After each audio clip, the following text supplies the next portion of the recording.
కదా, దీనికి డబ్బులు నేను ఇస్తాను. ఆహా, ఇప్పుడు ఇలా దాచుకోవాల్సిన అవసరం లేదు. అవునా? మరి Malabar golden diamonds golden Bloom plan తో మీ సౌకర్యానికి తగ్గట్టుగా ప్రతి నెల చెల్లించొచ్చు. 11 నెలల తర్వాత అంతవరకు మీరు జమ చేసుకున్న డబ్బుతో బంగారం తీసుకోవచ్చు. 18% వరకు తరుగు ఛార్జీలు చెల్లించాల్సిన అవసరం కూడా లేదు. మరి ఇప్పుడు ఏం చేద్దాం? అంకుల్, ఒక గోల్డెన్ బ్లూమ్ ప్యాక్ చేయండి. నా కుటుంబం, నా సంబరం, నా మలబార్. నమస్తే, P9 న్యూస్ స్వాగతం. దేశంలో అత్యాచారాలను రోజువారీ వార్తగా దిగజారుతున్న విష సంస్కృతికి వ్యతిరేకంగా జరుగుతున్న పోరాటంలో ప్రజలంతా కలిసి రావాలని జన సాహితీ అధ్యక్షులు దివికుమార్ పిలుపునిచ్చారు. స్థానిక మల్లలింగం భవనంలో జరిగిన జన సాహితీ జిల్లా మహాసభలో ఆయన ప్రసంగిస్తూ యథాతథ స్థితికి రాజీపడి జీవించే జంతు ప్రవృత్తి నుండి ఉన్నతమైన సమాజాన్ని సాధించుకునే మానవీయ చైతన్యం ప్రదర్శించే స్థాయికి సమాజం ఎదగాలని ఆయన ఆకాంక్షించారు. దేశంలో మతం అత్యాచారాల దుస్సంస్కృతి అంతం కావాలంటే బలమైన సాంస్కృతిక ఉద్యమం అవసరమని, అందుకోసం జన సాహితీతో కలిసి నడవాలని ఆయన కోరారు. నవ్యాంధ్ర రచయితల సంఘం వ్యవస్థాపాధ్యక్షులు టి అరుణ మాట్లాడుతూ సాంస్కృతిక పతనానికి మహిళలు ప్రథమ బాధితులుగా ఉన్నారని ఆవేదన వ్యక్తం చేశారు. మద్యం, డ్రగ్స్, పోర్న్ లాంటి వాటిపై నిషేధం కఠినంగా అమలు చేయాలని డిమాండ్ చేశారు. జన సాహితీ జిల్లా మహాసభలు ఇలాంటి డిమాండ్ సాధించడానికి తోడ్పడతాయని ఆశాభావం వ్యక్తం చేశారు. ఈ కార్యక్రమంలో జన సాహితీ జిల్లా అధ్యక్షుడు డాక్టర్ జీవి కృష్ణయ్య, ప్రధాన కార్యదర్శి కామ్రేడ్ బి అరుణ, కోశాధికారి శాంతికుమార్, జిల్లా కార్యదర్శి ప్రసన్న తదితరులు పాల్గొన్నారు.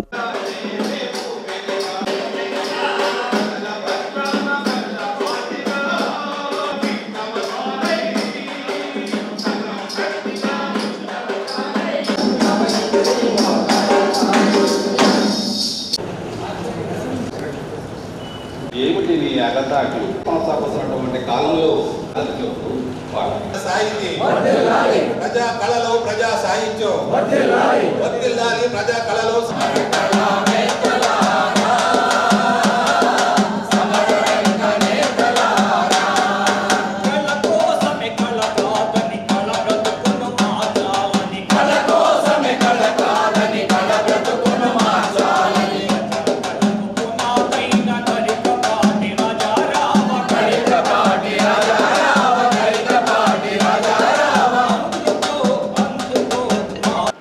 చట్టాలు వస్తున్నాయి మహిళలకి, నిర్బంధ చట్టాలు, దిశ చట్టాలు, ఇప్పుడు అభయ జరిపింది కాబట్టి ఒక అభయ చట్టం, ఇట్లాంటి ఎన్నో రకాల చట్టాలు రావచ్చు.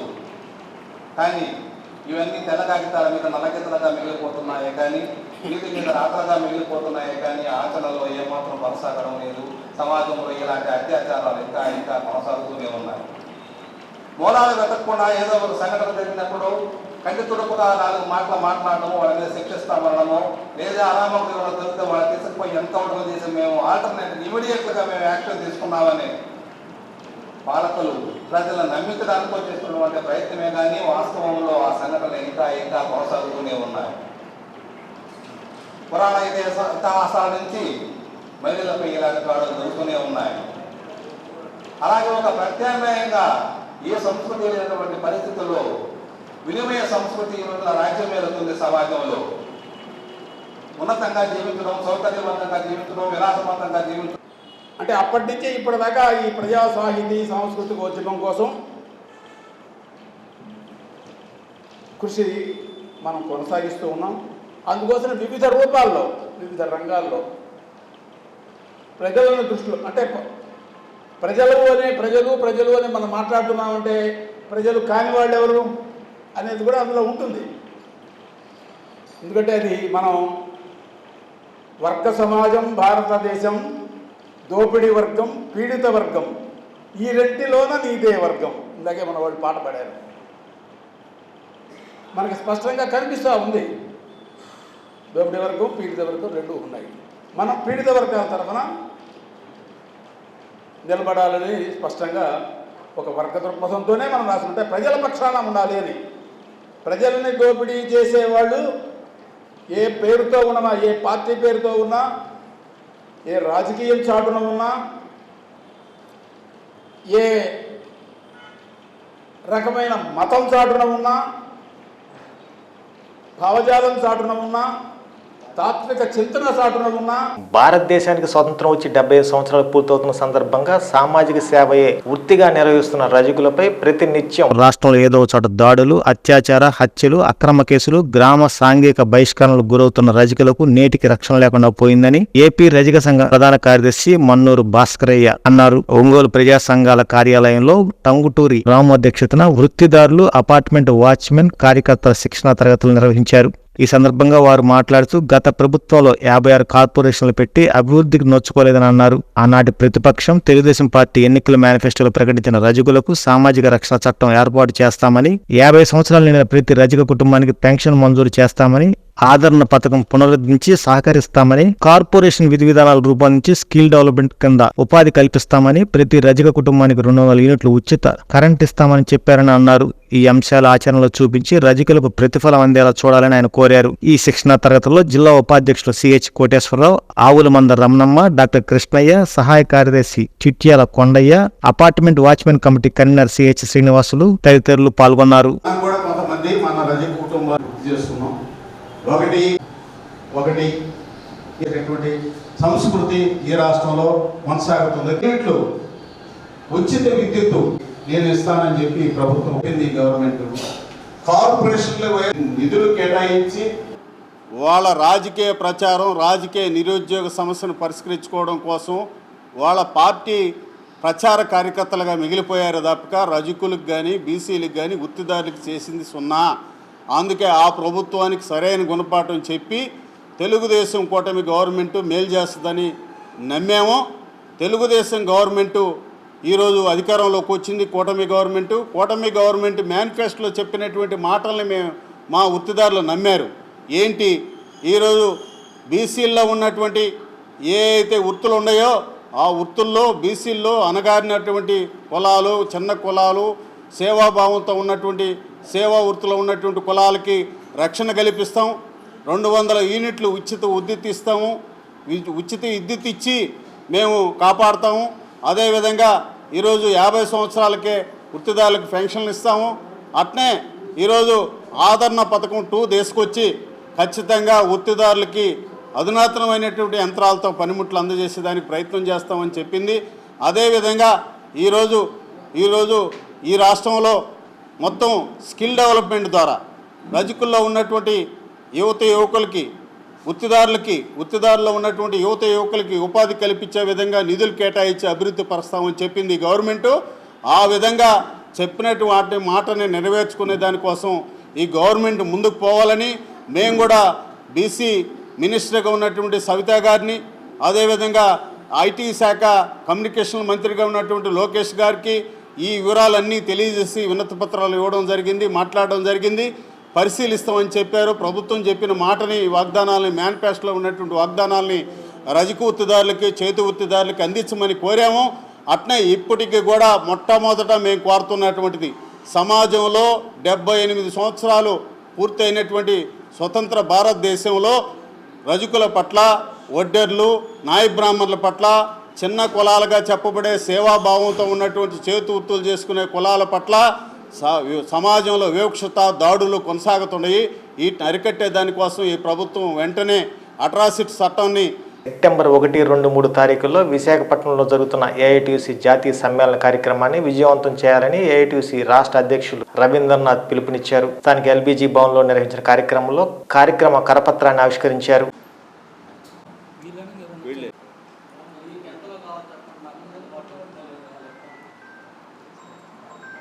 రూపాయలు ప్రకాశం జిల్లా కార్మిక ఏఐటీయూసీ జాతీయ సమ్మేళనాలు సెప్టెంబర్ 1, 2, 3 తేదీల్లో విశాఖపట్నంలో జరగబోతూ ఉన్నాయి.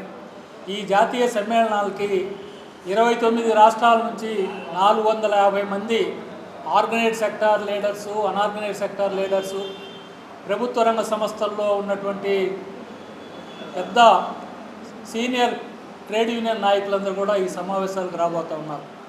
ఈ 3 రోజుల పాటు విశాఖపట్నం జరిగే సమ్మేళనాలలో భారతదేశంలో కేంద్ర ప్రభుత్వం అవలంబిస్తున్నటువంటి చేయటము, అదేవిధంగా పెన్షన్ స్కీమ్ లాంటి విధానాలపైన, అదేవిధంగా రైల్వేలు, బొగ్గు, విశాఖ స్టీలు, ఇతర ఏ అయితే మంచి పెద్ద ఆదాయంలో ఉండేటటువంటి ప్రైవేట్ రంగం పబ్లిక్ సెక్టార్ ఉందో వాటన్నిటిని కూడా ప్రైవేటీకరించేటటువంటి విధానాలు అవలంబిస్తున్నటువంటి నేపథ్యం ఒకటి. రెండవది, భారతదేశానికి స్వతంత్రం రాకముందు వచ్చిన తర్వాత కార్మికులు పోరాటాల ద్వారా సొంత ప్రభుత్వం కాకుండా ఇతర పార్టీలపైన ఆధారపడే విధంగా ఒక ప్రభుత్వాన్ని ఏర్పాటు చేయగలిగారు. భవిష్యత్తులో ఈ నరేంద్ర మోడీ గద్దె దిగేంత వరకు కూడా పోరాటాలు సమాయత్తం కావడానికి అవసరమైనటువంటి ప్రణాళికల్ని రేపు జాతీయ సమితి సమావేశంలో రూపొందించుకోబోతా ఉన్నాం. అందువల్ల దేశవ్యాప్తంగా వచ్చేటువంటి నాయకులందరూ కూడా 4 రోజుల పాటు విశాఖపట్నంలో ఇవన్నీ కూడా మేధోమథనం చేసి భవిష్యత్తు కార్యాచరణని రూపొందించుకోబోతా ఉన్నాం. ఈ సందర్భంగా జాతీయ సమితి సమ్మేళనాల ఆఖరి రోజు అయినటువంటి సెప్టెంబర్ 3వ తేదీన మధ్యాహ్నం 2 గంటలకి విశాఖ నగరంలో పెద్ద ఎత్తున కార్మిక వర్గం భారీ ప్రదర్శన చేయబోతా ఉన్నాం. అదేవిధంగా 5 గంటలకి మహాత్మా గాంధీ స్టేడియంలో బహిరంగ సభ కూడా నిర్వహించబోతా ఉన్నాం. ఈ యొక్క సభలలో ఏఐటీసీ జాతీయ అధ్యక్షులు రామేంద్ర కుమార్, ఏఐటీసీ ప్రధాన కార్యదర్శి అమర్జిత్ కౌర్, ఇతర బ్యాంక్ యూనియన్ నాయకులు, ఎన్జిఓస్ అసోసియేషన్ నాయకులు, పోలు, అదేవిధంగా పోర్టు ఇట్లాంటి నాయకులందరూ కూడా ఈ సభలో పాల్గొనబోతూ ఉన్నారు. దిశ దశలను నిర్దేశించేటటువంటి కార్యాచరణని రేపు అఖిల భారత ప్రజాతంత్ర మహిళా సంఘ జిల్లా స్థాయి శిక్షణ తరగతులు 2వ రోజు ఎల్బీజీ భవన్లో కొనసాగుతున్నాయి. ఈ శిక్షణా తరగతుల్లో యూటీఎఫ్ జిల్లా సహాధ్యక్షురాలు జి ఉమామేశ్వరి, సిఈ2 జిల్లా కార్యదర్శి జి శ్రీనివాసులు పాల్గొని మాట్లాడారు. మహిళల్లో ఉన్న మూఢ భావాలను పారద్రోలి శాస్త్రీయ ఆలోచనలతో వాళ్ళని ముందుకు తీసుకెళ్లే దానికోసం ఐద్వా కృషి చేస్తుందని తెలిపారు. మహిళల మీద జరుగుతున్న హింస అగాత్యాలకు వ్యతిరేకంగా ఐద్వా పోరాడుతుందని అన్నారు. ఇందులో భాగంగానే జిల్లా నాయకత్వానికి శిక్షణా తరగతులు ఏర్పాటు చేయడం జరిగిందని తెలిపారు. ఈ కార్యక్రమంలో ఐద్వా జిల్లా కార్యదర్శి కంకణాల రమాదేవి, జిల్లా అధ్యక్షురాలు ఎస్టీ షర్మిల, జిల్లా నాయకులు G Adilakshmi, N Malathi, SK Madaramma, SK Nagur, U Rajyalakshmi తదితరులు పాల్గొన్నారు.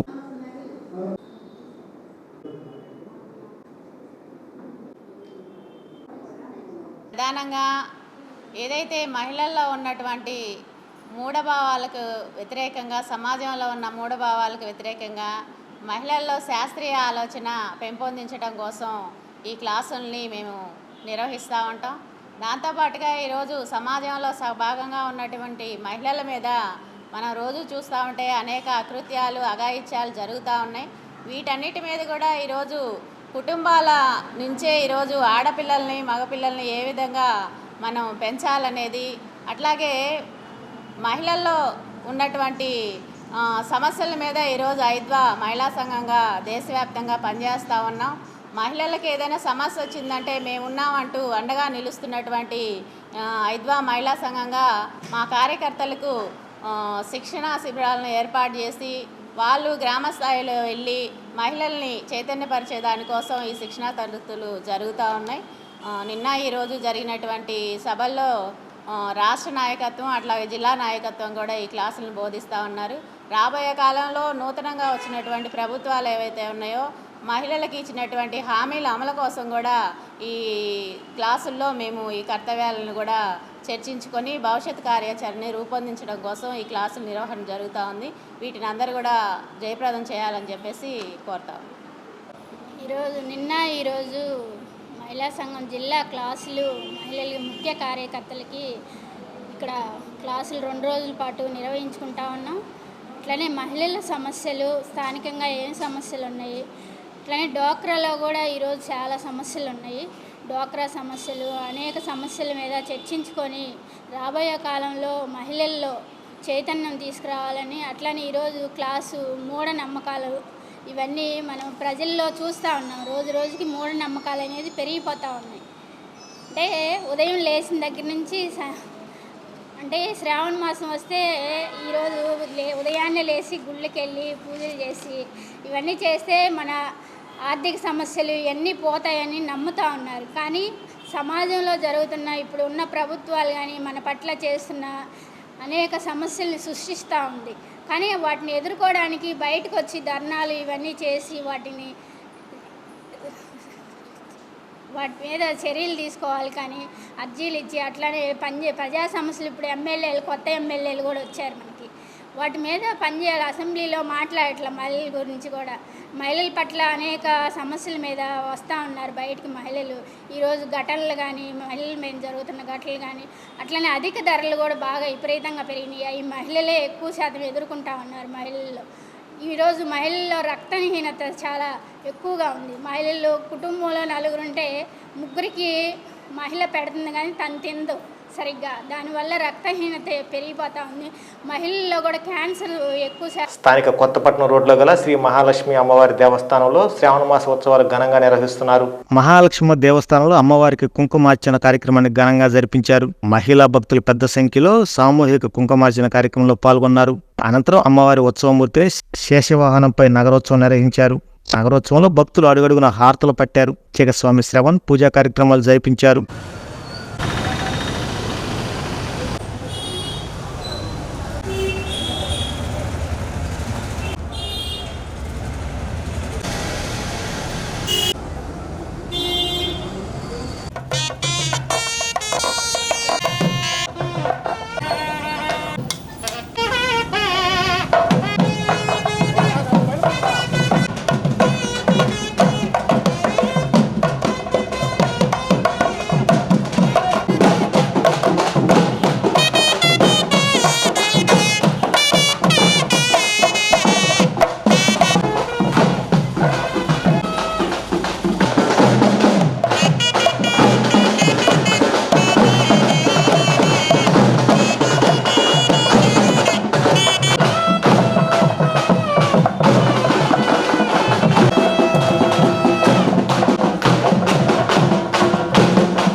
ఈ వార్తలతో సమాప్తం.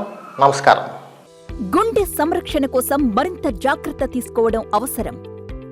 ప్రకాశం, నెల్లూరు, కర్నూలు జిల్లాల్లో తొలిసారిగా ఆస్టర్ రమేష్ హాస్పిటల్స్ ఒంగోలులో అత్యాధునిక 160 స్లైడ్స్ UCT 780 స్కానర్ అందుబాటులోకి తెచ్చాయి. Computerised tomography, coronary angiography, CTCA దీనివల్ల సాధ్యమవుతుంది. CTCA పరీక్ష వల్ల గుండెకు రక్త సరఫరా చేసే కరోనరీ ఆర్టరీస్ కి జబ్బు చేసిందేమో తెలుసుకోవచ్చు. గుండెపోటు వస్తుందన్న దానికి అదే తొలి హెచ్చరిక. ఇతర పరీక్షలతో పోలిస్తే ఈ ఆధునిక పరీక్ష వల్ల ఎన్నో ఉపయోగాలున్నాయి. అసలు సమస్యని కరెక్ట్గా తెలుసుకుని తగిన వైద్యం చేసే వీలుంటుంది. గుండెకు సంబంధించిన ఏ సమస్య ఉన్నా ఆస్టర్ రమేష్ హాస్పిటల్స్ మీకు కొండంత అండ. మీరు పూర్తిగా విశ్వసించదగ్గ అత్యాధునిక ఆసుపత్రి ఇది.